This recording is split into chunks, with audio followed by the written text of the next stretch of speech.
Ben, nous allons donc les suivre et dire que pour le moment, par rapport à ces 4 jours, eh bien, le cru n'est pas mauvais.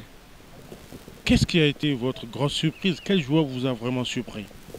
Ben, les joueurs qui nous ont surpris d'abord, nous avons le petit Zividio Vivian, qui d'habitude, de l'année dernière par exemple, il n'avait pas d'endurance. Donc il est venu en tant qu'observateur et participer à notre sélection sans être retenu dans la sélection.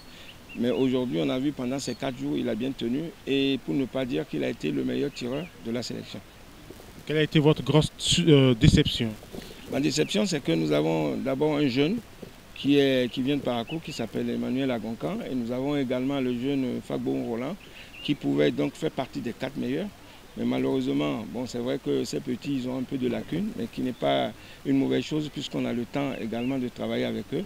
Mais c'est un petit qui a du mental et on pense quand même qu'avec lui, pendant la préparation, il va vraiment encore grandir. Et demain, ce sera le représentant du Bénin. On avait parlé de 6 au départ, vous êtes passé à 8. Pourquoi? Eh bien, nous sommes partis à 8 d'abord parce que vous savez, au championnat du monde, on joue à 4 joueurs. Et pour faire une bonne préparation, donc quand nous allons inviter les ligues à nous présenter des sélections, il faudrait au moins qu'on apprenne nous-mêmes à l'intérieur déjà de savoir comment est-ce qu'on fait les remplacements de joueurs. Parce que quand vous présentez 3 joueurs dans une triplette, eh bien, il suffit qu'il y ait un joueur qui est un peu défaillant. Mais nous, comme nous sommes en préparation, il faut qu'on puisse également le changer dans cette triplette-là. C'est-à-dire changement de joueur, comme on dit dans tous les sports. Ben, il faut qu'on apprenne ça pour que même nous, ça nous permet de mieux travailler et de mieux gérer nos joueurs. Donc, raison pour laquelle nous avons demandé à la fédération de nous donner 2 de plus pour que nous puissions travailler avec 2 équipes de 4 pendant la mise au vert.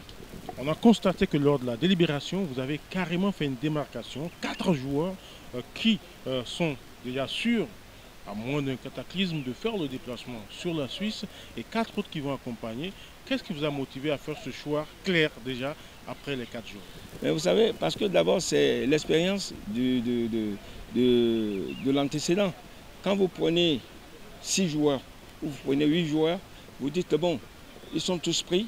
Et maintenant, c'est pendant la mise au vert que nous allons déterminer les 4 qui vont représenter le pays. Ça devient un peu de n'importe quoi, parce que les joueurs, vous savez, nous sommes en Afrique, hein, et les choses ne se passent pas comme on voudrait. Donc l'équipe n'est pas homogène, parce que chacun devient un peu hargneux. Donc le groupe, on n'arrive pas à créer l'homogénéité ni l'osmose qu'on aimerait avoir. Donc réflexion faite, on a étudié cela, analyse faite, on a dit, bon, il vaut mieux qu'on dégage les 4. Quelle est la période choisie pour la seconde phase, pour ne pas dire la mise au vert? Nous aurons la rentrée fédérale qui va se faire à partir de 14, je crois, mars. Et bien ça, comme la fédération a prévu les 2 pôles, c'est-à-dire les trois ligues, et bien nous aurons l'occasion également d'aller dans le nord pour les 3 ligues du nord et également dans le sud pour les 3 ligues du sud pour pouvoir présenter donc nos triplettes au public et en même temps rivaliser les autres. Ça veut dire que le tout Bénin va jouer contre nous. Et ça nous permettra également de voir notre niveau. Si, comme je l'ai dit tout à l'heure, si on doit retravailler, on va faire des touches.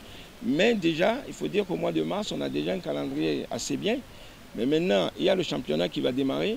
Et comme la fédération a dit par rapport à notre programmation, eh bien, à partir déjà de fin mars, cette équipe doit être vraiment bien entourée de la fédération par rapport aux moyens pour que nous puissions travailler sereinement pendant les 4 mois là, pour que vraiment l'équipe soit au top avant le jour J de la Suisse.